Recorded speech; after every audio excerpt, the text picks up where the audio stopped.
Hi നമസ്കാരം പ്രിയപ്പെട്ടവരെ. എന്തൊക്കെയാ നമ്മ കൊച്ചു കേരളത്തിൽ ഇങ്ങനെ നടക്ക. നമ്മുടെ ശബരിമലയിൽ 1,500 കിലോ സ്വർണം മോഷണം പോയിട്ടുണ്ട്. ഇത് കടത്തിക്കൊണ്ട് പോയത് പോറ്റിയാണ്. പോറ്റിയുടെ ശേഷം പിന്നെ പല ആളുകളെയും ഈ ഒരു സമയത്ത് പിടിക്കപ്പെടുന്നതൊക്കെ നമ്മൾ കണ്ടു. ശബരിമലയിലെ പോറ്റിയടക്കം ഒരുപാട് ഉദ്യോഗസ്ഥന്മാരെയൊക്കെ നമ്മുടെ കേരള പോലീസ് എല്ലാം പിടിച്ചിട്ട് അതൊന്നും തൃപ്തി വരാത്തത് കൊണ്ട് നമ്മുടെ BJP പറഞ്ഞത് കേന്ദ്ര സർക്കാരിൻ്റെ ഒരു അന്വേഷണം ഇതിനകത്തുണ്ടാകണം, കൃത്യമായ രീതിയിൽ പ്രതികളെ പുറത്തു കൊണ്ടുവരണം. SIT കേസ് ഏറ്റെടുത്തു. അതിനുശേഷം നമ്മുടെ ശബരിമലയിലെ ഒന്നാമനായിട്ടുള്ള നമ്മുടെ തന്ത്രിയെ അങ്ങോട്ട് പൊക്കിയിരിക്കണു. തന്ത്രിയെ പൊക്കിക്കഴിഞ്ഞപ്പോൾ നമ്മുടെ BJPക്കും RSSനൊക്കെ അങ്ങോട്ട് ഊത്തൽ പിടിച്ചെന്നേ. കാരണം പൊക്കിയിരിക്കുന്നതേ ഒരു ഉന്നത കുല ജാതനെയും പോരാത്തതിന് ശബരിമലയിലെ ഒന്നാമനെയാണ് പൊക്കിയിരിക്കുന്നത്. അപ്പം ഇദ്ദേഹം അറിയാതെ അവിടുത്തെ ഒരു ഇല പോലും അനങ്ങില്ല എന്ന് നമുക്ക് എല്ലാവർക്കും നിശ്ചയണ്ടേ? ഇല്ലേ ഉണ്ടാ. ഓക്കെ. എന്താണെങ്കിലും തന്ത്രിയെ പൊക്കിയതിന് ശേഷം BJPക്കും സംഘപരിവാറിനൊക്കെ ഊത്തൽ പിടിച്ചിട്ട് ഓടി നടക്കുകയാണ്. ഇപ്പം തന്ത്രിയുടെ വീട്ടിൽ കഴിഞ്ഞ ദിവസം നമ്മുടെ BJPയുടെ പ്രഗത്ഭനായിട്ടുള്ള നേതാവ് സന്ദീപ് വാചസ്പതി പോയത് നിങ്ങൾ കണ്ടു കാണുമല്ലോ അല്ലേ?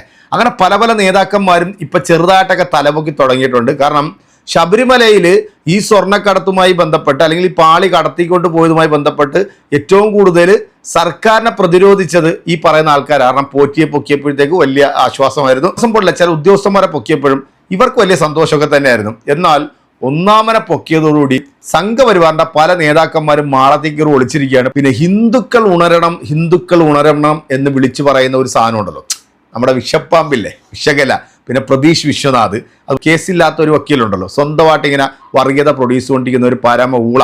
ഇവന്മാരെല്ലാം സോഷ്യൽ മീഡിയയിൽ ചെറുതായിട്ട് പോസ്റ്റ് ഇട്ട് തുടങ്ങിയിട്ടുണ്ട്. എന്താണേലും ഞാൻ എൻ്റെ ഒരു പ്രിയപ്പെട്ട സഹോദരൻ്റെ വീഡിയോ ഞാൻ കണ്ടു. ഒരു ഹൈന്ദവ സഹോദരനാണ്. ഞാനൊരു 2-3 വീഡിയോ പുള്ളിക്കാരൻ്റെ റിയാക്ഷൻ ചെയ്തിട്ടുണ്ട്. നല്ല അടിച്ച് ഇവൻ്റെ കണ്ണാക്കി കയറ്റി കൊടുക്കുന്ന ഒരു മാസ് മറുപടി. ഈ വീഡിയോ നിങ്ങൾ മിസ് ചെയ്യരുത്.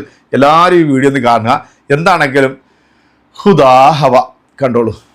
ചങ്ങായിമാരെ മൊത്തം പ്രശ്നം എന്ന് പറഞ്ഞാൽ ഒരൊന്നൊന്നര പ്രശ്നം. ആരിക്കാർ പ്രശ്നം? സംഖ്യക്ക് പ്രശ്നം. എന്തിനാ സംഖ്യക്ക് പ്രശ്നം? തന്ത്രീനെ പൊക്കിയപ്പോൾ സംഖ്യക്ക് മൊത്തം പ്രശ്നം. എനക്കെന്താ മനസ്സിലാത്ത വെച്ചിട്ടില്ല, ഭക്തജനങ്ങളെയും ഹിന്ദുക്കളെയും മൊത്തം കേരളീയരൊക്കെ പറ്റിച്ചാടുന്ന രാജീവര് കണ്ടര് എന്തിനാണ് ആ രരട പൊക്കിയപ്പോ സംഗീതർക്ക് എന്തിനാന്ന് ഇത്രമാത്രം പോയപ്പോ?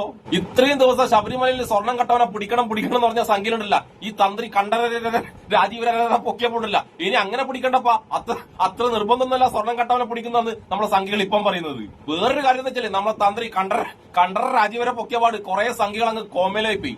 അവർക്കുണ്ടല്ല ഒന്നും മിണ്ടാനും കഴിയുന്നില്ല, ഒന്നും കേൾക്കുന്നുമില്ല, ഒരുത്തനെയും സോഷ്യൽ മീഡിയ കാണുന്നില്ല. അങ്ങനെ കുറെ തെറി കിട്ടിയപ്പം ഓരോരോ മൂലക്കുന്നായിട്ട് ഓരോരോ സംഖ്യകൾ പുറത്തുനിന്നിട്ട് ചെറിയ പോസ്റ്റ് ഇടുന്നുണ്ട്. അവിടെയും ഇവിടെയും കൊള്ളാണ്ട് ഓരോ പോസ്റ്റ് ഇട്ടിട്ടുണ്ട്. നമുക്കതിൽ ആദ്യം തന്നെ സംഖ്യയുടെ എല്ലാമായ ഝാൻസി റാണിയിലെ ഝാൻസി ആയ വിഷകല എന്താണ് പോസ്റ്റ് കേട്ടിട്ട് വന്നാലോ? കോടിക്കണക്കിന് ആളുകൾ ഭക്തിയോടെ നമസ്കരിച്ച ആ സ്ഥാനത്തിരിക്കുന്ന വ്യക്തിയെ മകരവിളക്ക് അടുത്ത ഈ സമയത്ത് തന്നെ അറസ്റ്റ് ചെയ്യുമ്പോൾ അദ്ദേഹം ചെയ്ത തെറ്റ് എന്താണെന്ന് സമൂഹത്തെ ബോധ്യപ്പെടുത്താൻ SIT തയ്യാറാകണം. മന്ത്രിയിലേക്ക് ഈ അന്വേഷണം എത്തില്ല എന്ന് ഉറപ്പിക്കുന്നുണ്ടോ എന്നൊരു സംശയം കുറ്റവാളിയായി കണ്ട ശങ്കർദാസും സുരക്ഷിതരാണ് എന്നാണ് നമ്മളെ വിശകലമാടം പറഞ്ഞിട്ടുള്ളത്. എന്റെ വിശകലമാടം SIT വന്നിട്ടില്ല. നിങ്ങൾ എല്ലാ കാര്യം രാവിലെ ബോധ്യപ്പെടുത്തട്ട. ആരെയൊക്കെ പിടിക്കപ്പെട്ട രാവിലെ എന്താണ് കഴിച്ചത്, അവർക്ക് ഉച്ചക്ക് എന്താണ് കൊടുക്കുന്നത്, രാത്രിക്ക് അവരെന്താണ് വേണമെന്നാണ് പറഞ്ഞത്, അവർ ടോയ്ലറ്റ് പോയപ്പോൾ എത്രമാത്രം ടോയ്ലറ്റ് പോയി എന്നൊക്കെ വിശകലയോട് SIT രാവിലെ വന്ന് പറയട്ട. ഇതൊക്കെ ആയതിനു ശേഷം ഇതുവരെ കേസില്ലാത്തത് കൊണ്ട് ഇതുവരെ കോടതിയിൽ പോലും കയറാൻ പറ്റാതിരുന്ന, എന്നിട്ട് സ്വയം വർഗീയത പറഞ്ഞ് സ്വയം കേസുണ്ടാക്കിയിട്ട് കോടതിയിൽ പോയ സ്വന്തം വക്കീൽ കോട്ടില് പാമ്പിനെയും പഴുതാരിയും വരെ വളർത്തുന്ന നമ്മുടെ അഡ്വക്കേറ്റ് കൃഷ്ണരാജ് എന്താണ് പറഞ്ഞതെന്ന് കേട്ടിട്ട് വന്നാലോ? തന്ത്രിയും ഹിന്ദു സമാജവും ശബരിമല ഉൾപ്പെടെ നൂറുകണക്കിന് ക്ഷേത്രങ്ങളുടെ തന്ത്രമുള്ള താഴമൺ കുടുംബത്തിൽ തന്ത്രി രാജീവർ അറസ്റ്റിലായി. ഇവിടെ ഒന്നും നടന്നില്ല. ഹിന്ദു സമാജം ഒറ്റക്കെട്ടായി പറഞ്ഞു, കുറ്റം ചെയ്തത് ആരാണെങ്കിലും ശിക്ഷിക്കപ്പെടണം, നിയമത്തിന്റെ വഴിക്ക് പോട്ടെ. ഇനി തന്ത്രിയുടെ സ്ഥാനത്ത് ഏതെങ്കിലും മെത്രാനോ തങ്ങളോ ആയിരുന്നുവെങ്കിൽ എന്തായിരിക്കും കേരളത്തിന്റെ ഇന്നത്തെ അവസ്ഥ എന്ന് വെറുതെ ഒന്ന് ആലോചിച്ചു പോയി. വെറുമൊരു ജിഹാദിയായ മദനിയെ അറസ്റ്റ് ചെയ്യാൻ പോലീസ് പട്ടപ്പാട് ആർക്കെങ്കിലും മറക്കാൻ പറ്റുമോ സുഹൃത്തുക്കളെ? ഈ ചങ്ങായി എന്താണ് ഇവിടെ എഴുതുന്നത്? ആരാണ് കട്ടത്? ഇയാളുടെ പോസ്റ്റിൽ എന്താണ് പറയുന്നത്? എന്റെ മൊണ്ണ കൃഷ്ണരാജെ, കേസില്ലാ വക്കീലെ, തന്ത്രി കട്ടതിന് ആ പാവം തങ്ങന്മാരും പാവം മെത്രമാരും എന്ത് തെറ്റ് ചെയ്ത്? ആ ജയിലിൽ കിടക്കുന്ന മദനിനെ നീ എന്തിനാണ് ഈ കേസിൽ കൊണ്ടുവന്നിടുന്നത്? നിനക്ക് തന്ത്രിനെ കുറ്റം പറയാൻ കഴിയില്ല, നേരാൻ വണ്ണ കുറ്റം പറയാൻ കഴിയില്ല. അതുകൊണ്ട് അതിന്റെ അകത്ത് വർഗീയത കുത്തിക്കെട്ടി എങ്ങനെയെങ്കിലും ഈ സംഭവം ഒന്ന് വിവാദമാക്കണം. അടുത്തത് പറയാൻ പോകുന്നത് സംഖ്യയുടെ വാട്സ്ആപ്പ് യൂണിവേഴ്സിറ്റി അഡ്മിനായ പ്രതീഷ് വിശ്വനാഥേട്ടൻ ഈ സംഭവത്തെ എങ്ങനെ നോക്കി കാണുന്നു എന്ന് നമുക്ക് കണ്ടിട്ട് വന്നാലോ? തന്ത്രി കണ്ഠരര രാജീവര അറസ്റ്റിൽ കഴിഞ്ഞു. എല്ലാ പ്രതീക്ഷിച്ചതാണ ഈ സംഭവം നമ്മൾ അറിഞ്ഞ തന്നെയല്ലേ. നിങ്ങൾ ഇത് മാത്രം അവിടെ പോസ്റ്റ് ചെയ്തത്? നിങ്ങളെ പോസ്റ്റ് ഉണ്ടാ എല്ലാവർക്കും തോന്നും നിങ്ങൾ ഇങ്ങനെ പോസ്റ്റ് ചെയ്തുകൊണ്ടാണ് കണ്ഠരരെ രാജീവരരെ പോലീസ് സെർച്ച് ചെയ്ത വിവരം മലയാളികളെല്ലാം അറിഞ്ഞിരുന്നു. വേറൊരു കാര്യം എന്താ, ഈ പോസ്റ്റ് ഇട്ടപാട് നമ്മളെ പ്രതീക്ഷിച്ചതാകട്ടെ ഒറ്റ ഉറക്കായിരുന്നു, പൊതച്ചുമൂടി ഒരു ഒറ്റ ഉറക്കം. ഇനി ഒരാഴ്ച കഴിയാണ്ട് എന്നെ വിളിക്കണ്ട, ഒരാഴ്ച കഴിഞ്ഞാലേ ഞാൻ എണീക്കുന്നതാണ് പ്രതീക്ഷിച്ചതാട്ടൻ പറഞ്ഞേ. ഈ സംഭവം ഒന്ന് കത്തി അമരാണ്ട്, നമ്മളെ തന്ത്രീന്റെ കാര്യം കത്തി അമരാണ്ട് ഇനി നമ്മളെ വിശ്വനാഥേട്ടൻ പുറത്തിറങ്ങൂല പോലും. ഇയാളെന്ന് പറഞ്ഞാൽ നമ്മുടെ ഫണിക്കർ, സീത് പണിക്കർ എന്താണ് തന്ത്രിയുമായി ബന്ധപ്പെട്ട് പോസ്റ്റ് ചെയ്ത് നോക്കാല. അതുണ്ടല്ലോ എത്ര കഴിഞ്ഞിട്ടാ പോസ്റ്റ് ചെയ്യുന്നറിയാം. നല്ലോണം കിട്ടിയ ശേഷം എല്ലാ പോസ്റ്റിന്റെ ഇടയിലും പോയിട്ട് എല്ലാവരും പറഞ്ഞു എന്താ ഫണിക്കറെ ഉണരൂ, ഫണിക്കറെ ഉണരൂ, തന്ത്രിനെ പൊക്കിന്ന് പറഞ്ഞ ശേഷമാണ് നമ്മളെ ഫണിക്കർ വന്നിട്ട് ഒരു പോസ്റ്റ് ഇട്ടത്. ആ പോസ്റ്റ് കണ്ടോ വായിച്ചു തരാം. സ്വർണ്ണപ്പാളി കൊണ്ടുപോകാൻ അനുജ്ഞ നൽകാതിരുന്ന തന്ത്രി അകത്ത്. തന്ത്രി അനുവാദം കൊടുത്തിട്ടില്ല എന്നാണ് നമ്മൾ പണിക്കർ ഇപ്പോഴും പറയുന്നത്. പാളിയിൽ സ്വർണ്ണമല്ല ചെമ്പാണെന്ന് തിരുത്തിയ ഭരണസമിതിയിലെ മൂന്നാമൻ പുറത്ത്. വളരെ നല്ലത്. മൂന്നാമനും നാലാമനും ഒന്നല്ല എന്റെ പണിക്കറെ, ഒന്നാമനാണ് ഈ തന്ത്രി. ആ അമ്പലത്തിലെ ശബരിമല അമ്പലത്തിലെ ഒന്നാമനാണ് ഈ തന്ത്രി. ഈ തന്ത്രിനെ പൊക്കി കഴിഞ്ഞപ്പോ എന്താണ് പണിക്കർ ഇമാതിരി വൃത്തികെട്ട വർത്താനം പറയുന്നത്? അപ്പൊ പണിക്കർ പറഞ്ഞത് ഈ തന്ത്രി ഒന്നും അറിഞ്ഞിട്ടില്ല എന്നാണല്ലേ. ആ ശ്രീകോവിലിന്റെ ചാവി അരയിൽ കൊണ്ട് നടക്കുന്ന തന്ത്രി ഒന്നും അറിഞ്ഞില്ലെങ്കിൽ തന്ത്രി എന്താ പൊട്ടനാണോ എന്റെ പണിക്കറെ? അല്ലെ ഈ പറയുന്ന പണിക്കറാണോ പൊട്ടൻ? പണിക്കരെ നിങ്ങൾ വേണമെങ്കിലല്ല സംഘികളെ പൊട്ടന്മാരായിക്കോ, അല്ലാണ്ട് എല്ലാവരും പൊട്ടന്മാരാക്കാൻ പണിക്കർ നോക്കണ്ട കേട്ടോ. തന്ത്രി അറിയാതെ ശബരിമലയിൽ ഒരു എല്ലാം പോലും അനങ്ങൂലാന്ന് വിവരവും ബുദ്ധിയുള്ള എല്ലാവർക്കും അറിയാം എന്റെ പണിക്കറെ. പണിക്കർക്കും ഏകദേശം അതൊക്കെ അറിയാം. പക്ഷെ പണിക്കർ അറിയാത്ത പോലെ നടിക്കുന്നത്, പിടിക്കപ്പെട്ടത് ഒരു ഉന്നത കുല ബ്രാഹ്മണനായി പോയല്ലേ, ഒരു ഫ്രാഡ് ബ്രാഹ്മണൻ. അതുകൊണ്ട് പണിക്കർക്ക് ഇങ്ങനെയേ പറയാൻ പറ്റൂ. ഇനി ഇതിന്റെ വേറൊരു രസം എന്നറിയാം, പണിക്കർക്ക് ഈ പോസ്റ്ററായാലും വിവരമുള്ള ഒരുത്തൻ ഒരു ചോദ്യം, ഒരു ക്ഷേത്രത്തിൽ പൂജാരിമാരോ തന്ത്രിയോ മേൽശാന്തിയോ അറിയാതെ ശ്രീകോവിലുള്ള വസ്തുക്കൾ എടുത്തുകൊണ്ടാക്കാൻ പറ്റുമോ?